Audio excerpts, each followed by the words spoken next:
Welcome friends. আজকে আমি আপনাদের আয়ুষ্মান ভারত যে কার্ডের জন্য অ্যাপ্লিকেশান ফর্মটা কী করে ফিল আপ করবেন যতটা সম্ভব চেষ্টা করছি সহজে একটু বুঝিয়ে দেওয়া যায় কি। একটু ভালো করে দেখে নিন। একটা ফর্ম, যে বাংলায় ফর্ম একটা, আয়ুষ্মান ভারত প্রধানমন্ত্রী জন আরোগ্য যোজনা নতুন নিবন্ধনের জন্য ফর্ম, পশ্চিমবঙ্গ। তো এখানে আবেদনকারীর মৌলিক বিবরণ চেয়েছে। আবেদনকারীর মৌলিক বিবরণের মধ্যে কী আছে? প্রথমে আধার কার্ড নম্বর, যিনি আবেদন করছেন আয়ুষ্মান ভারতের জন্যে তার আধার কার্ড নম্বরটা। আবেদনকারীর নাম আমি একটা বসিয়েছি এখানে, দেখুন মোটামুটি আপনারা বুঝতে পারেন যে আবেদন করবেন তার নাম, তার রেশন কার্ড নম্বর। এবার তিনি কোন বিভাগের মধ্যে রেশন কার্ড হোল্ডার, কোন বিভাগের মধ্যে তিনি পড়ছেন, আপনি যেটা হবে আপনার ক্ষেত্রে সেটা আপনি টিক মারবেন তার পাশে। আধারের সঙ্গে সংযুক্ত মোবাইল নম্বর, আপনার আধারের সঙ্গে সংযুক্ত যে মোবাইল নম্বরটি আছে, যেটাতে আপনার ওটিপি আসে মোবাইল নম্বরে, মানে আধার কার্ডের সঙ্গে সংযুক্ত মোবাইল নম্বরটা এখানে বসাবে। তারপরে আপনার লিঙ্গ কি, পুরুষ, নারী না অন্যান্য, আপনি সেটা এখানে টিক মারবেন তার পাশে। আপনার জন্ম তারিখটি, ডেট, মাস, ইয়ার এই ফরম্যাটে লিখবেন।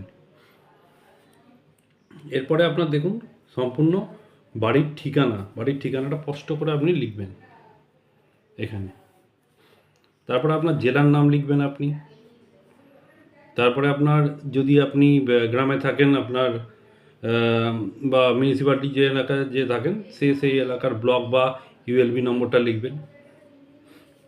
পঞ্চায়েত এলাকা না ওয়ার্ড, যদি ওয়ার্ড হয় আমি ওয়ার্ড বলে আমারটা ওয়ার্ড লিখেছি আমি। পরিবারের প্রধানের নাম, পরিবারের যিনি প্রধান তার নামটা এখানে লিখতে হবে। পরিবারে কতজন সদস্য আছে সেটা লিখতে হবে এখানে।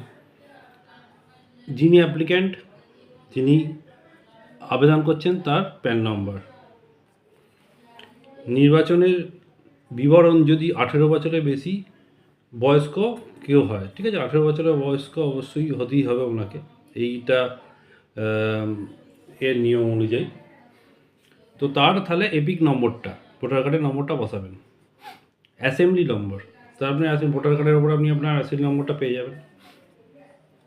পার্ট নম্বর, সিরিয়াল নম্বর, এটা ওই আপনার যে ভোটের সময় যে এসআইআর ফর্মটাতে যে অ্যাপ্লিকেশান, যেটা এসআইআর ফর্মের যেটা আপনাকে ওই সারের সময়তে যে ফর্মটা বাড়িতে বাড়িতে দেখবেন দিয়ে গেছিলো, ওই আপনার বুথ স্লিপটা, সেই বুথ স্লিপে, ভোটারের বুথ স্লিপের ওপর আপনি পার্ট নম্বর, সিরিয়াল নম্বর পেয়ে যাবেন।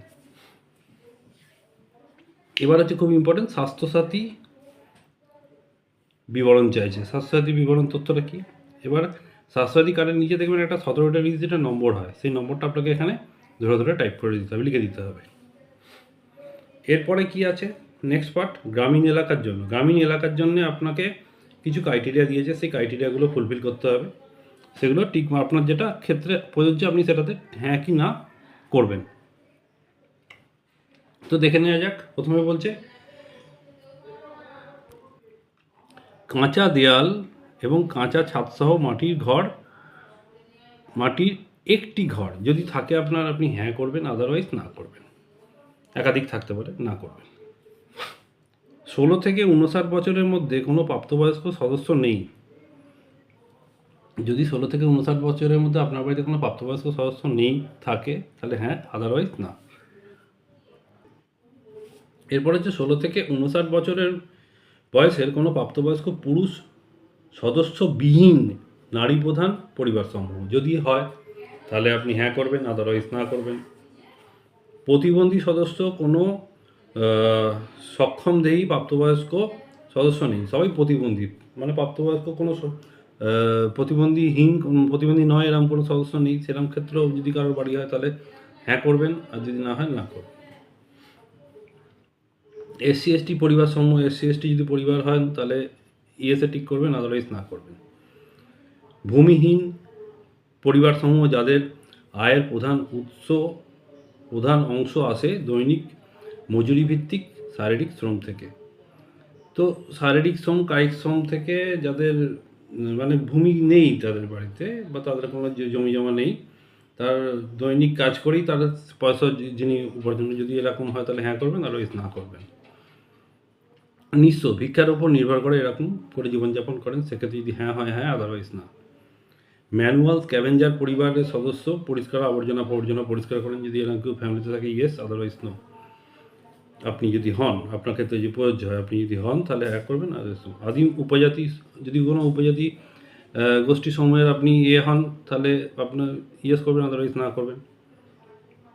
আইনগতভাবে মুক্তিপ্রাপ্ত বন্ডেড শ্রমিক, বন্ডেড লেবার যদি হয়, কৃতদাস ঋণদাস যাকে বলছে, সেক্ষেত্রে ইয়েস, আদারওয়াইজ নো।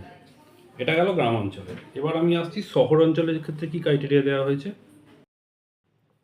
আমি শহর অঞ্চলে আসছি।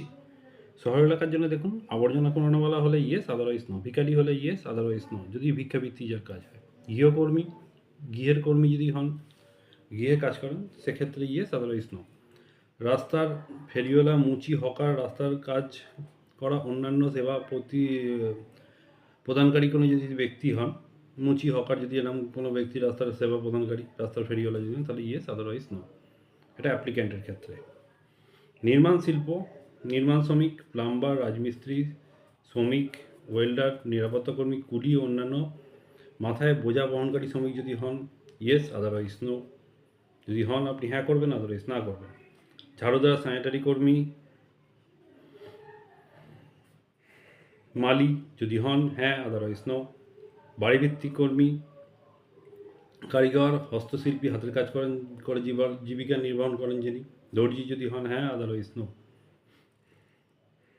পরিবহন কর্মী, চালক, কন্ট্রাক্টর, চালক বা কন্ট্রাক্টরের সহকারী, ঠেলাগাড়ি টানার শ্রমিক, রিক্সা চালক যদি হন, হ্যাঁ, আদারওয়াইজ না। ছোট প্রতিষ্ঠানের দোকানকর্মী, সহকারী, পিওন, সাহায্যকারী, ডেলিভারি সহকর্মী, পরিচারক, ওয়েটার যদি হন, হ্যাঁ, আদারওয়াইজ নো। ওয়েটার মনে হচ্ছে যারা ওই হোটেল ফোটেলে যারা সার্ভ করেন।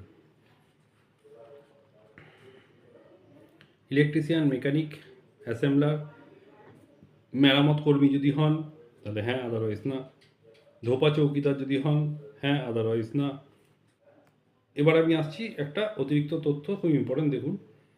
বয়স যাদের 70 বেশি, 70-এর বেশি, গ্রেটার দ্যান মানে বয়স 70-এর বেশি, তারা ইয়েস করবেন, আদারওয়াইজ না করবেন। আপনার পরিবারের কোনো সদস্য যদি আশা AWWH হন কর্মী, তাহলে ইয়েস করবেন, আদারওয়াইজ না করবেন। এবার দেখুন, বর্জন মানদণ্ড পরীক্ষা করুন, মানে এটা খুব ইম্পর্টেন্ট, আপনি এই ক্রাইটেরিয়ার মধ্যে পড়ছেন কি না। এই ক্রাইটেরিয়ার মধ্যে যদি আপনি দেখে নিন ভালো করে, আপনি এই ক্রাইটেরিয়ার মধ্যে আপনি আছেন কি। প্রত্যেকটা আমি বলে দিচ্ছি আপনাকে। আপনার পরিবারের আয় বছরে 8 লাখ টাকার যদি বেশি হয়, হ্যাঁ করবেন, আদারওয়াইজ না করবেন। পরিবারের কোনো সদস্য আয়কর যদি প্রদান করেন, ইনকাম ট্যাক্স যদি পরিবারের কোনো সদস্য প্রদান করেন, তাহলে yes, otherwise no. SIR WBLA 2026 ভোটের জন্যে SASDD তালিকায় নাম আছে কি না, যদি থাকে SIR-এ, তাহলে ইয়েস করবেন, আদারওয়াইজ না করবেন। SIR অ্যাপিল ট্রাইব্যুনাল মুলতবি হয়েছে কি, যদি SIR-এ কোনো অ্যাপিল করে থাকেন, ট্রাইব্যুনালে তার কেসটা মুলতবি হয়ে গেছে, তাহলে ইয়েস, আদারওয়াইজ নো। CA এর আবেদন মুলতবি যদি হয়ে থাকেন, ইয়েস, আদারওয়াইজ নো। মানে সিটিজেনশিপ অ্যামেন্ডমেন্ট অ্যাক্ট যেটা, সেটার যদি কোনো রকম প্রবলেম হয়ে থাকে কারোর সিটিজেনশিপ প্রুফে, তার আবেদন যদি মুলতবি হয়ে থাকে, তাহলে ইয়েস, আদারওয়াইজ নো। অন্নপূর্ণা যোজনার উপভোক্তা তালিকা থেকে উপভোক্তার নাম মুছে ফেলা হয়েছে, মানে অন্নপূর্ণা যোজনার উপভোক্তা যিনি হওয়ার কথা ছিলেন, সেই তালিকা থেকে যার নাম তিনি মুছে ফেলেছেন, চান না, সেক্ষেত্রে ইয়েস, আদারওয়াইজ নো। আমরা একদম শেষ পার্টে চলে এসেছি, আবেদনকারীর ঘোষণা ও সম্মতি। মানে এটা আপনার এখানে সিগনেচার করতে হবে, এখানে আপনাকে টিক করতে হবে, এবং এখানে দেখুন কি লেখা আছে, আমি এত দ্বারা ঘোষণা করছি যে উপরিউক্ত তথ্য আমার জ্ঞান সর্বোত্তম সীমা পর্যন্ত সত্য এবং যেখানে প্রযোজ্য সেখানে আমি সমস্ত সমর্থনকারী নথি প্রদান করেছি এবং উপরিউক্ত উল্লিখিত কোনো মানদণ্ড বাদ দিইনি। আমি বুঝতে পারি যে আমার প্রদত্ত কোনো তথ্য মিথ্যা প্রমাণিত হলে আমার সামাজিক সুরক্ষা সুবিধাগুলি বন্ধ করে দেওয়া হবে। বুঝতেই পারছেন, আপনার কাছে ডিক্লারেশান নেওয়া হচ্ছে, এটা করে আপনি টিক করছেন।